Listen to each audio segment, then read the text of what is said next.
찾아주셔서 감사합니다. 설화야담입니다. 오늘 들려드릴 이야기는 충청도에서 전해져 내려오는 이야기입니다. 설화야담 이야기 한상 시작하겠습니다. 우리 애들이 왜 죽었단 말이오? 왜? 대체 왜란 말이오? 펑펑 울어대는 노파의 목소리가 관아 마당에 쩌렁쩌렁 울려 퍼졌습니다. 흰 상복을 걸친 채 바닥에 머리를 박고 또 박고 이마에서 피가 흘러도 멈출 줄을 몰랐지요. 아전이 달려와 부축하려 하자 노파가 팔을 뿌리쳤습니다. 놓아라. 놓으란 말이야. 삿도 나리를 뵙겠다 하지 않았느냐. 그렇습니다. 바로 이 여인이 오늘 이야기의 시작이랍니다. 어젯밤이었습니다. 그 집안에서는 잔치상이 한창이었지요. 첫째 아들이 문과에 장원급제를 하고 돌아온 날이었거든요. 마을 사람들이 몰려들어 축하 술잔을 기울이고 둘째 아들은 무과 급제 이야기를 껄껄대며 늘어놓고 딸아이는 명문가 시댁에서 한껏 차려입고 친정을 찾아와 앉아 있었습니다. 아버님, 이 술 한 잔 받으십시오. 오늘 같은 날이 또 어디 있겠습니까? 첫째가 잔을 높이 들며 웃었습니다. 아버지가 두 손으로 받아 쭉 들이켰지요. 그래, 우리 집안이 드디어 피었구나. 하늘이 돕는 게야. 어미가 부엌에서 국그릇을 들고 나오며 눈물을 찍어냈습니다. 이 어미가 얼마나 기다렸는지 아느냐. 너희 셋이 이렇게 한 자리에 앉은 것만 봐도 이 어미는 죽어도 여한이 없다. 딸이 어미 손을 꼭 잡으며 말했습니다. 어머니, 이제 편하게 사세요. 우리가 다 잘 될 텐데 뭐가 걱정이에요. 둘째가 껄껄 웃으며 끼어들었습니다. 맞아요. 아버지, 이제 우리 집안 날개 달린 겁니다. 양반들도 우리 집을 함부로 무시 못하지요. 아버지가 자식들 얼굴을 하나씩 바라봤습니다. 첫째, 둘째, 딸. 그리고 눈을 감았습니다. 방 안에 웃음소리가 가득했습니다. 숯불이 타오르는 화로 옆에 앉아 술잔을 기울이는 자식들. 마당에는 달이 환하게 떠 있었지요. 그 모습을 바라보는 아버지의 눈빛이 잠깐 흔들렸습니다. 뭔가를 떠올린 사람의 눈빛이었지요. 하지만 그 순간 곁에 앉은 어미가 국을 건네며 웃었고 아버지는 다시 웃음을 지어 보였습니다. 자식 셋이 한자리에 모인 경사스러운 밤이었습니다. 아이고, 그 밤에 저런 일이 일어날 줄을 누가 알았겠습니까? 그런데 말입니다. 바로 그날 밤, 자식 셋이 동시에 죽었습니다. 첫째는 술자리를 파하고 말을 타고 돌아가던 길이었습니다. 말이 갑자기 뒷발을 들더니 첫째를 그대로 내팽개친 겁니다. 목이 꺾였지요. 둘째는 방에 들어가 눕더니 갑자기 피를 토하고 다시는 눈을 뜨지 못했습니다. 시댁으로 돌아가던 딸아이는 가마 안에서 숨이 끊어진 채로 발견되었지요. 하루도 아니고 거의 같은 시각이었습니다. 새벽녘에 그 소식이 한꺼번에 들어왔습니다. 마을은 발칵 뒤집혔지요. 저 집안에 무슨 저주가 내린 게야? 이상도 하지. 장원급제한 날 밤에 갑자기 셋이다. 하늘도 시샘이 있다더니 바로 이런 걸 두고 하는 말이겠구먼. 아니, 저 집이 무슨 죄를 지었기에. 사람들이 담장 너머에서도 수군댔습니다. 어미는 머리를 쥐어뜯으며 울부짖었지요. 우리 애들이 무슨 죄를 졌습니까? 왜 셋을 다, 왜? 글쎄요. 그런데 말입니다. 이상한 건 아버지였습니다. 아내가 저리도 울부짖는데 남편은 자식들 시신 앞에서 그저 멍하니 앉아있기만 했지요. 눈물도 없었습니다. 얼굴이 창백하기만 했습니다.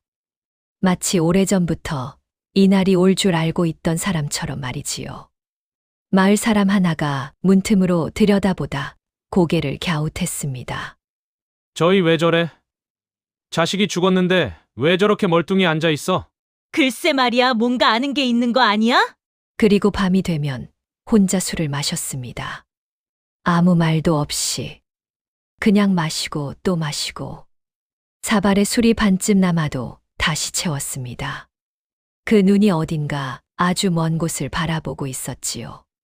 20해 전 어느 비 오는 밤을 바라보고 있었는지도 모릅니다. 원래는 아주 가난한 집이었습니다. 외진 산길 어귀에서 주막 하나 겨우 운영하며 하루하루 연명하던 부부였지요. 찾아오는 손님도 뜸했고 밥 한 그릇 값도 아까운 형편이었답니다. 한겨울엔 방에 불도 제대로 못 대고 끼니도 자주 거르는 살림이었습니다. 그런 부부가 어느 날부터 갑자기 살림이 불기 시작했습니다. 처음엔 허름한 주막을 고쳤습니다. 그러더니 기와집이 생겼습니다. 논밭이 늘더니 어느새 마을에서 손꼽히는 부자가 되어버린 겁니다. 양반들도 함부로 건드리지 못할 만큼의 재산을 말이지요. 불과 몇 해 만에 말입니다. 사람들은 그저 말했습니다. 복이 터진 게지 뭐 인색하게 살았더니 하늘이 내리신 거야. 하지만 아무도 한 번도 의심하지 않았습니다. 그 돈이 대체 어디서 났는지를. 한편 그 시각 관아에서는 사또가 노파의 말을 듣고 나서 긴 침묵에 빠져 있었습니다. 억울합니다. 사또 나리. 차라리 저를 죽여 영라대왕께 직접 묻게 해 주십시오. 우리 자식들이 무슨 죄를 졌단 말입니까? 보통이라면 미친 소리로 흘려들었겠지요. 그런데 사또는 달랐습니다. 오래 이 고을을 다스린 사람이었지요. 이 부부가 어떻게 살림을 일구었는지, 남편의 그 이상한 얼굴빛이 무엇을 뜻하는지, 뭔가 짚히는 바가 있었던 겁니다. 사또가 조용히 입을 열었습니다. 정말 이유를 알고 싶은 것이오? 목숨을 내놓겠습니다. 알려만 주십시오. 사또가 길게 한숨을 내쉬었습니다. 그리고 며칠 뒤 사또는 무당을 불렀습니다. 소문이 새어나갈까봐 한밤중에 아주 조용히 심부름꾼도 단 한 명만 썼습니다. 이런 일을 해본 적이 있느냐? 무당은 나이 지긋한 여인이었습니다. 머리에 화려한 띠를 두르고 여러 겹의 옷을 걸치고 있었지요. 그 눈이 범상치 않았습니다. 사또의 말을 듣고 한참 침묵하더니 천천히 입을 열었습니다. 해보겠습니다. 하지만 날이 그 결과가 어떻든 감당하셔야 합니다. 저승의 말이라는 것은 듣기 좋으라고 나오지 않습니다. 알겠다 하라. 그날 밤이었습니다. 관아 안채의 커다란 상이 펼쳐졌습니다. 흰쌀밥 3그릇, 맑은 물 1사발, 촛불이 5자루. 무당이 방 한가운데 앉아 징을 두드리기 시작했습니다. 처음엔 아무 일도 없었습니다. 그저 징 소리만 방 안을 채웠지요. 1식경이 지났을까요? 2식경이 지났을까요? 사또 옆에 앉아있던 부부 중 남편의 등에서 식은땀이 흐르는 것이 보였습니다. 쥐 죽은 듯 앉아있으면서도 두 손이 제 무릎 위에서 파들파들 떨리고 있었지요. 그런데 말입니다. 갑자기 바람도 없는데 촛불이 한꺼번에 꺼졌습니다. 방 안 공기가 싸늘해졌습니다. 숨을 들이쉬면 입김이 나올 만큼 차가워졌지요. 멀리 산에서 부엉이 우는 소리만 처량하게 들려왔습니다. 방 안 사람들은 침 삼키는 소리조차 크게 들릴 것 같아 모두 숨을 죽였습니다. 그 정적이 어찌나 무거웠던지 누군가의 옷깃 스치는 소리도 우레처럼 들렸지요. 그리고 문이 저절로 열렸습니다. 아무도 건드리지 않은 문이 스르르 열렸습니다. 사람들이 모두 고개를 숙였습니다. 바닥에 엎드린 노파의 눈에 발이 보였습니다. 검은 관복을 입은 발이 천천히, 아주 천천히 방 안으로 들어오고 있었지요. 3시였습니다. 발소리 하나 나지 않았습니다. 그냥 공중을 미끄러지듯 들어왔지요. 그들은 아무 말 없이 상 앞에 앉았습니다. 그리고 밥을 드셨습니다. 숟가락 소리 하나 나지 않았습니다. 그저 밥이 그릇에서 조금씩 사라질 뿐이었지요. 사또는 고개를 들지 못한 채 식은땀이 등을 타고 내리는 것을 느꼈습니다. 한참 뒤였습니다. 낮고 무거운 목소리가 방 안을 울렸습니다. 땅 속에서 솟아오르는 것 같은 목소리였지요. 무엇이 궁금해서 이리 부른 것이냐? 노파가 바닥에 이마를 박으며 울부짖었습니다. 대왕마마, 우리 자식들이 무슨 죄를 졌습니까? 왜 하루아침에 셋을 다 데려가셨습니까? 억울합니다. 억울해요. 잠시 침묵이 흘렀습니다. 그 침묵이 어찌나 길게 느껴지던지요. 방 안 사람들은 모두 심장이 멎는 것 같았다고 나중에 말했습니다. 정말 모르느냐? 그 순간이었습니다. 사또 옆에 앉아있던 남편의 몸이 흔들렸습니다. 두 손이 부들부들 떨리기 시작했지요. 바닥을 짚은 손이 하얗게 질렸습니다. 사또가 힐끔 남편을 바라봤습니다. 분명히 뭔가를 알고 있는 얼굴이었습니다. 이미 오래전부터 기다리고 있던 얼굴이었지요. 20해 전이었다. 비 오는 밤이었지. 이 주막에 선비 둘이 들어왔었다. 부부의 몸이 동시에 굳었습니다. 형제였다. 먼 곳에서 장사를 마치고 돌아오는 길이었지. 귀한 금불상을 짊어지고서 그날 밤 형제는 처마 밑에서 비를 피하다 이 주막으로 들어왔다. 밥도 먹고 술도 마셨지. 그리고 오늘 밤 신세 지겠소 하고 방을 빌렸다. 남편이 고개를 더 깊이 숙였습니다. 그런데 내 눈에 무엇이 들어왔느냐? 형제가 짊어지고 온 짐 속에 있던 금불상이 들어왔겠지. 번쩍번쩍 빛나는 그 금불상이 그 밤 너희 부부는 형제가 마시는 술에 무언가를 탔다. 천천히 아무도 모르게 형제는 그 자리에서 쓰러졌지. 너희는 밤새 시체를 끌고 뒷산에 올라 묻었다. 그리고 새벽에 내려왔지. 세상에나. 방 안에 있던 사람들은 숨조차 크게 쉬지 못했습니다. 그런데 끝이 아니었다. 사흘 뒤였다. 형제 중 한 명의 아내가 이 주막을 찾아왔다. 젊은 여인이었지. 배가 불렀다. 그 안에 아이가 있었다. 노파가 두 손으로 입을 틀어 막았습니다. 여인은 웃으며 물었겠지. 혹시 이런 사람 보셨소? 하고 남편 이름을 대고 인상차기도 말했겠지. 그 순간 너희 부부 가슴이 철렁했겠지. 들킬까 두려웠겠지. 그래서 어찌했느냐? 너희는 그 여인에게도 독을 탔다. 아이가 배 안에 있는 것을 알면서도. 남편이 소리를 질렀습니다. 잘못했습니다. 잘못했습니다. 그때 제가 눈이 멀었습니다. 대왕마마, 제발. 용서를 구하느냐? 그 젊은 여인은 죽으면서 무슨 말을 했는지 아느냐? 남편이 입을 다물었습니다. 내 아이만은 살려달라 했다. 내 아이만은. 방 안에 흐느끼는 소리가 났습니다. 노파였습니다. 그렇게 셋의 목숨을 거두었다. 형제 둘, 그리고 아직 세상 빛도 못 본 뱃속의 아이. 그리하고 금불상을 팔아 지금의 재산을 만들었다. 방 안 누구 하나 입을 열지 못했습니다. 사또도 마찬가지였지요. 이 무슨 해괴한 일이란 말입니까? 착한 줄만 알았던 부부에게서 이런 이야기가 터져 나오다니 말이지요. 그 논밭이, 그 기와집이, 그 자식들이 공부한 서책이 전부 다 그 피 위에 쌓인 것이었습니다. 노파가 바닥에 엎드린 채 온몸을 떨며 겨우 입을 열었습니다. 대왕마마, 자식들은 그때 태어나지도 않았습니다. 자식들은 아무것도 몰랐습니다. 제발, 자식들에게는 죄가 없지 않습니까? 방 안이 또 한 번 침묵에 잠겼습니다. 먼 산에서 바람 소리만 들릴 뿐이었지요. 그렇다. 자식들의 죄가 아니다.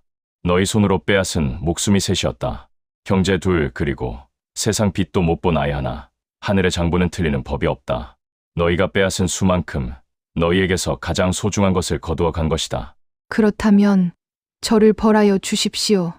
차라리 자식들 대신 저를 데려가십시오. 또 침묵이 흘렀습니다. 노파의 울음소리만 방 안을 채웠지요. 벌은 이미 내렸다. 자식들이 죽던 그날 밤. 그것이 시작이다. 이제부터 남은 날이 벌이다. 그 순간이었습니다. 촛불이 다시 켜졌습니다. 바람이 지나간 것처럼 문이 닫혔습니다. 발소리도 없이, 인기척도 없이, 방 안에는 아무것도 남지 않았습니다. 엎드린 두 노인과 그들의 침묵만이 가득했지요. 남편은 그날 밤 이후 아무것도 먹지 않았습니다. 말도 잃었지요. 아내가 미음을 쏘어 앞에 놓아도 입에 대지 않았습니다. 그냥 멍하니 벽만 바라봤지요. 사흘 만에 세상을 떠났습니다. 노파는 남은 재산을 모두 팔았습니다. 논도 밭도 기와 집도. 죽인 선비 형제의 고향을 수소문했습니다. 남은 가족에게 전달하려 했지요. 하지만 이미 수십 년이 지난 일이었습니다. 찾을 수가 없었습니다. 그 뒤로 노파는 매일 산에 올랐습니다. 형제를 묻었다는 자리를 찾아 밥 한 그릇씩 갖다 놓았습니다. 비가 와도 올랐습니다. 무릎이 시려도 올랐습니다. 밥그릇을 내려놓을 때마다 혼잣말을 했다지요. 미안합니다. 미안합니다. 이 밥이라도 받아주시오. 그렇게 남은 생을 보냈다고 전해집니다. 마을 사람들은 오래도록 이 이야기를 전했습니다. 하늘은 다 보고 계신다. 염라대왕은 단 한 사람의 억울한 죽음도 잊지 않는다. 그렇습니다. 피로 쌓은 것은 반드시 피로 무너집니다. 아무리 세월이 지나도, 아무리 깊이 묻어두어도 우리 사람이 망각하는 것을 하늘은 기억합니다. 우리가 덮으려는 것을 하늘은 반드시 들춰냅니다. 이 이야기 속 부부가 아주 뼈저리게 가르쳐주고 있지요.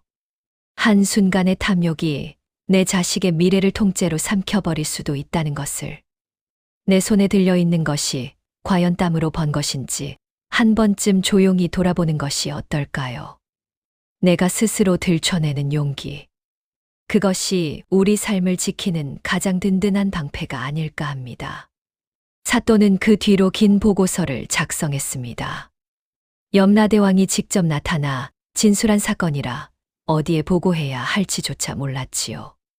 결국 그 문서는 관아 서랍 깊숙이 봉인되었습니다. 하지만 이야기는 새어나갔습니다. 사람 입은 막을 수 없는 법이니까요. 그날 그 자리에 있었던 아전 하나가 아내에게 말했고, 아내가 친정어머니에게 말했고, 친정어머니가 장에서 아는 사람에게 말했지요. 그렇게 이 이야기는 온 고을에 퍼졌습니다. 사람들은 그 집 앞을 지나칠 때면 발걸음을 빨리 했습니다. 저 집 앞에서는 숨도 크게 쉬지 마라. 형제 원혼이 아직 저 마당에 서 있다 하더라. 노파가 재산을 다 처분하고 남은 것은 낡은 상복 하나와 빈 그릇 하나뿐이었습니다. 그 상복을 입고 노파는 매일 새벽산에 올랐지요. 동이 트기 전에 올라서 해가 뜰 때 내려왔습니다. 무릎이 시려도 올랐습니다. 발이 얼어도 올랐습니다. 한 번은 이웃 안하기 산에서 내려오는 노파를 만났습니다. 어르신, 이 추운 날씨에 어디를 다녀오시는 겁니까? 노파가 빈 그릇을 들어 보이며 말했습니다. 밥 갖다 주고 오는 길이오. 내가 죽인 사람들한테. 안하기 아무 말도 못하고 서 있는데 노파는 그냥 지나쳐 내려갔습니다. 천천히, 아주 천천히. 그 뒷모습이 얼마나 쓸쓸했던지 그 안악은 평생 그 모습을 잊지 못했다고 전해집니다. 한편 그 시각 사또는 관아에 홀로 앉아 오랫동안 생각에 잠겼습니다. 염라대왕을 직접 뵌 사람. 조선 팔도를 뒤져도 손꼽힐 경험이었지요. 사또는 그 일이 있고 나서 머리가 하얗게 샜다고 전해집니다. 한 달 만에 새치가 검은 머리를 다 밀어내 버렸지요. 사람들이 물으면 사또는 그저 웃으며 말했습니다. 나이가 드니 머리가 새는군. 하지만 그 눈빛만큼은 달랐습니다. 뭔가를 깊이 본 사람의 눈빛이었지요. 그 뒤로 사또는 억울하다 호소하는 백성을 절대 그냥 돌려보내지 않았다고 합니다. 아무리 사소한 사건이라도 끝까지 들었지요. 곁에 있던 아전이 한 번은 여쭙습니다. 나리, 어찌 이렇게 모든 민원을 다 들으십니까? 하루가 모자랍니다. 사또가 조용히 대답했습니다. 염라대왕도 다 기억하고 계신다. 내가 잊으면 쓰겠느냐? 그렇습니다. 피로 쌓은 것은 반드시 피로 무너집니다. 아무리 세월이 지나도, 아무리 깊이 묻어두어도 우리 사람이 망각하는 것을 하늘은 기억합니다. 한순간의 탐욕이 내 자식의 미래를 삼켜버릴 수 있다는 것을 이 이야기 속 부부가 뼈저리게 가르쳐주고 있지요. 내 손에 들려있는 것이 땀으로 번 것인지 남의 것을 빼앗은 것인지 오늘 한 번쯤 조용히 돌아보는 것이 어떨까요? 내가 덮으려는 것을 하늘은 반드시 들춰냅니다. 그러기 전에 스스로 들춰내는 용기. 그것이 우리 삶을 지키는 가장 든든한 방패가 아닐까 합니다. 한양에서 가장 이름난 기생집인 월영각은 오늘 밤 조선의 권력자들과 청나라에서 온 귀빈들로 발 디딜 틈이 없었습니다. 방 안에는 기름진 고기 향기와 독한 술 냄새가 진동했고 가야금 소리가 담장을 넘었지요. 그 상석에는 청나라 황제의 동생이자 대장군인 아이신교로 왕야가 거만하게 기대앉아 조선의 정승들이 따르는 술을 받고 있었습니다. 조선의 1인자인 영의정 김대감은 평소의 위엄은 온데간데 없이 연신 허리를 굽히며 황제 동생의 비위를 맞추기에 여념이 없었습니다. 왕야, 대국의 은덕이 하해와 같사오니 이 술 한 잔을 기쁘게 받아 주시옵소서. 김대감의 아부가 이어질수록 왕야의 입가에는 비열한 미소가 번졌습니다. 그는 조선의 최고 권력자가 제 발 아래서 쩔쩔매는 꼴을 보며 묘한 정복감을 느끼고 있었던 것이지요. 술잔이 수십 번 오가고 왕야의 눈시울이 붉게 달아올랐을 때였습니다. 왕야는 갑자기 술상을 발로 차버리더니 자리에서 벌떡 일어났습니다. 기생들의 재롱도 내 놈들의 뻔한 아부도 이제 지겹구나. 왕야는 김대감의 멱살을 잡듯 끌어당기며 으르렁거렸습니다. 조선의 영의정이 그리도 나를 공경한다면 내 놈이 사는 집 구석구석은 얼마나 정갈한지 내 눈으로 직접 확인해야겠다. 지금 당장 내 놈의 집으로 가자. 내 오늘 밤은 영의정의 안방에서 잠을 청해야겠구나. 김대감은 사색이 되었습니다. 사가는 선비의 자존심이자 가족들의 거처이거늘 술 취한 오랑캐 장수를 집안으로 들이는 것은 가문을 통째로 내주는 것과 다름없었기 때문입니다.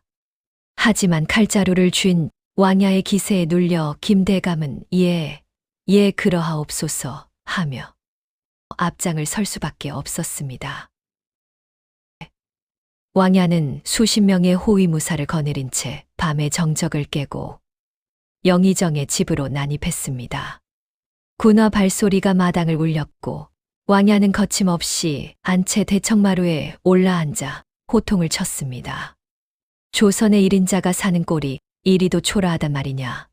내일 아침까지 내 기분이 풀리지 않는다면 이 집안 식구들을 모두 종으로 삼아 북방으로 끌고 가겠다.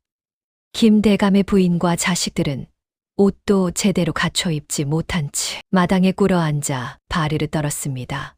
왕야는 조선의 자존심을 짓밟기 위해 일부러 가장 치욕적인 상황을 연출한 것이었습니다. 바로 그때 안채 구석 어둠 속에서 누군가 빗자루를 들고 멍하니 걸어 나왔습니다.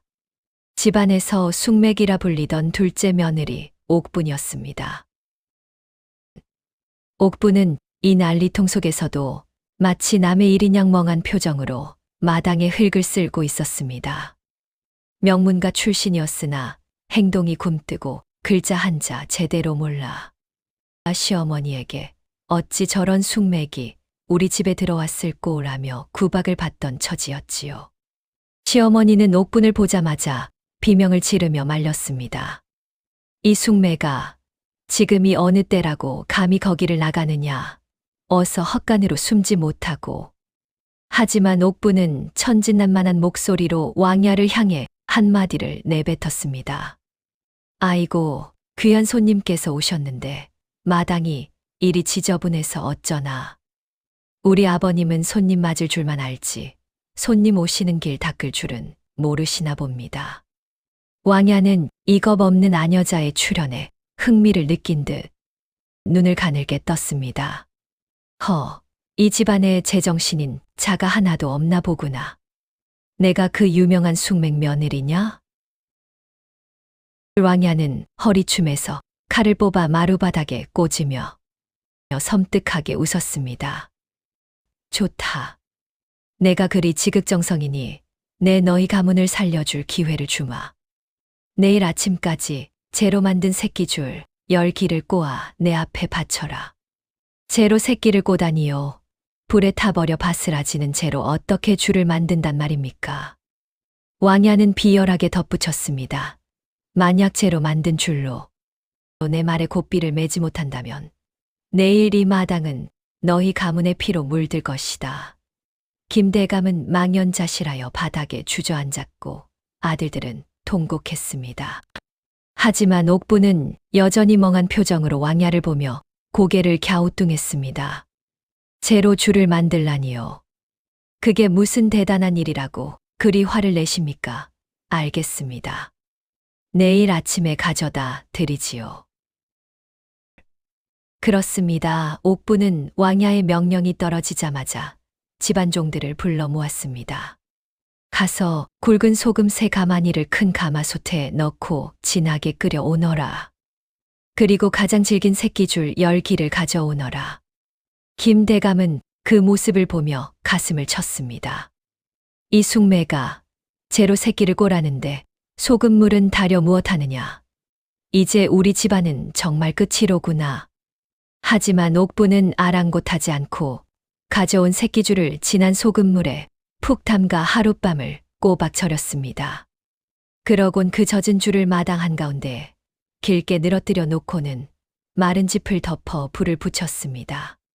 불길이 확 치솟자 식솔들은 비명을 지르며 뒤로 물러났습니다. 세상에 저 숙맥 며느리가 미쳐도 단단히 미쳤구나. 줄을 다 태워버리다니. 불길이 잦아들고 매캐한 연기가 걷히자 마당에는 기이한 광경이 펼쳐졌습니다. 줄은 분명히 시커멓게 타버려 재가 되었건만 그 형태는 단 한 군데도 흐트러지지 않은 채 10길 그대로의 모습을 유지하고 있었던 것입니다. 소금기 머금은 실가닥들이 타면서 굳어져 재가 되었음에도 서로 단단히 엉겨 붙어 있었던 것이지요. 옥부는 조심스럽게 그 재줄을 비단 보자기 위에 올렸습니다. 자, 보셔요. 재로 만든 새끼줄이 여기 있습니다. 조금만 건드려도 바스러질 터이니 눈으로만 보셔야 할 것입니다. 옥분의 얼굴에는 여전히 어수룩한 웃음이 걸려 있었지만 그 눈빛만큼은 새벽 이슬처럼 맑고 깊었습니다. 이윽고 해가 뜨고 왕야가 거만한 걸음으로 대청마루에 나왔습니다. 어디 보자, 그 요물 같은 며느리가 목이 달아나고 싶어 환장을 했나 보구나. 재로 만든 줄은 가져왔느냐? 왕야는 비웃으며 옥분이 내민 보자기를 내려다보았습니다. 그런데 이게 무슨 일인가요? 시커먼 재로 된 새끼줄이 아침 햇살을 받아 은은한 소금기 광택을 내며 누워있는 게 아니겠습니까? 왕야는 믿기지 않는 듯 손을 뻗어 그것을 만지려 했습니다. 그러자 옥분이 매섭게 소리쳤습니다. 왕야, 쟤는 바람만 불어도 흩어지는 법인데 대국의 왕야께서 어찌 그리 경솔하게 손을 대려 하십니까? 약조하신 대로 눈으로 확인하셨으니 이제 무릎을 꿇으셔야지요. 마당에 모인 100여 명의 청나라 군사들이 일제히 술렁였습니다. 천하를 호령하는 왕야가 조선의 숭매가녀자에게 한 방 먹은 셈이었으니까요. 왕야는 부르르 떨리는 주먹을 쥐고 옥분을 노려보았습니다. 내 평생 이런 기만술은 처음 보는구나. 약속을 어기면 대국의 명예가 땅에 떨어질 판이니 왕야는 결국 김대감의 발치에 다시 한번 무릎을 굽혔습니다. 하지만 그 모습은 경의가 아니라 독을 품은 구렁이의 형상이었습니다. 왕야는 낮은 목소리로 옥분에게만 들리게 읊조렸습니다. 내년이 내 자존심을 2번이나 짓밟았으니 이제부터는 지혜가 아니라 목숨줄을 놓고 내기를 해야 할 것이다. 왕야는 무릎을 털고 일어나며 비릿한 미소를 지었습니다. 재로 줄을 만드는 솜씨가 가상하니 내 오늘 밤 너희 식구들에게 큰 잔치를 베풀어 주마. 대신 잔치가 끝나기 전까지 거꾸로 서는 물을 한 사발 가져오너라. 만약 가져오지 못한다면 잔치상은 너희 가문의 제사상이 될 것이다. 거꾸로 서는 물이라니 물이 어찌 거꾸로 설 수 있단 말입니까? 이것은 앞선 문제보다 훨씬 더 잔인하고 악의적인 함정이었습니다. 왕야는 이미 군사들에게 명하여 김대감의 집을 겹겹이 포위하게 했습니다. 옥분의 지혜를 시기한 왕야가 이제는 아예 가문을 몰살할 작정으로 지옥의 문을 열어버린 것이었습니다. 그렇습니다. 왕야가 베풀겠다는 잔치는 축복이 아니라 저주였습니다.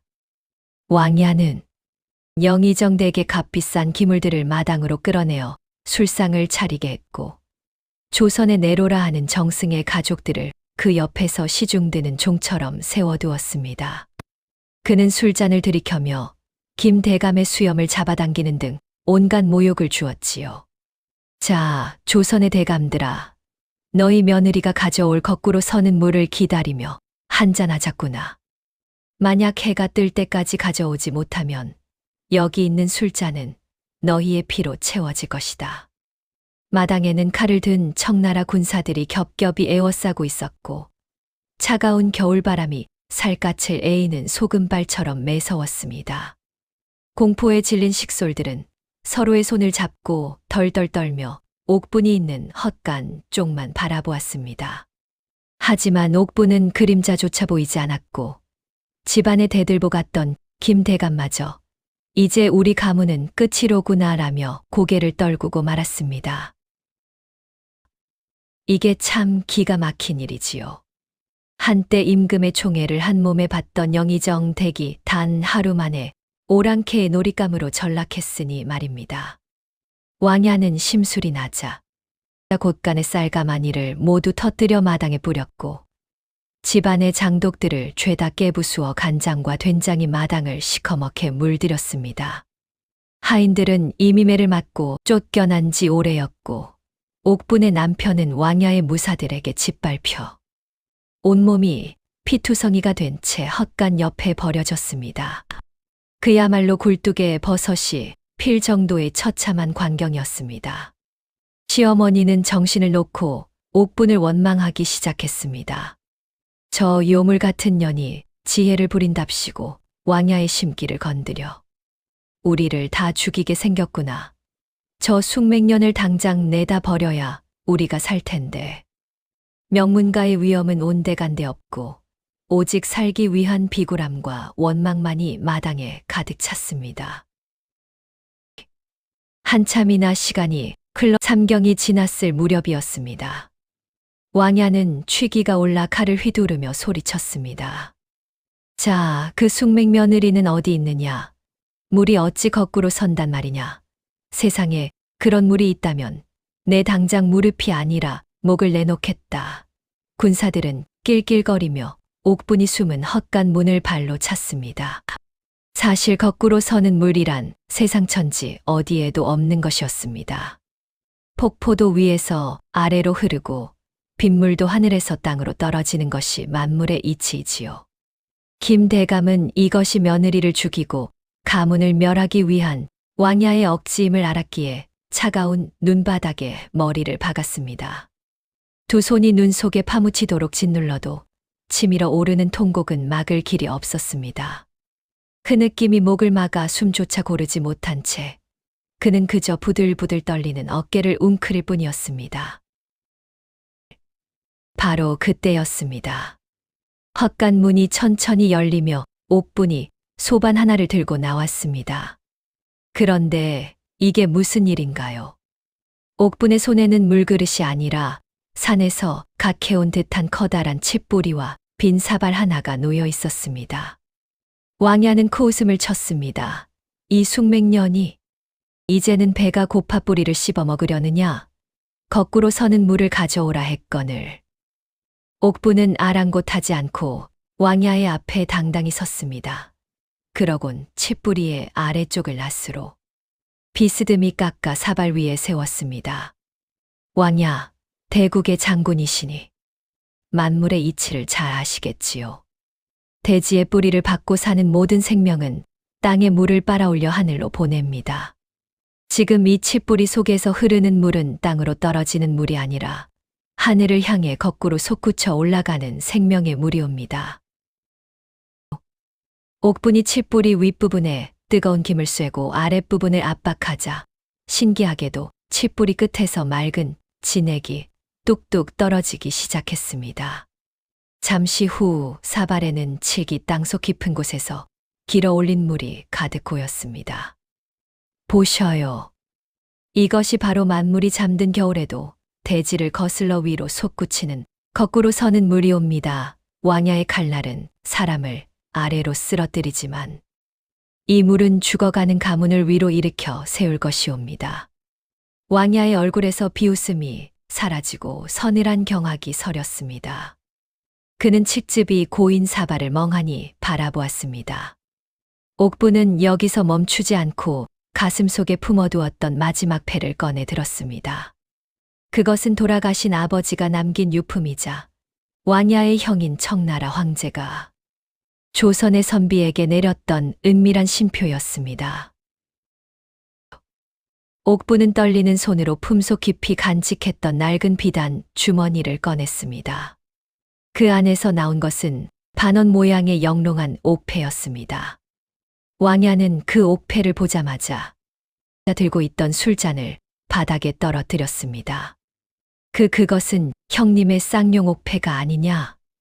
내년이 어찌 그것을 가지고 있는 것이냐?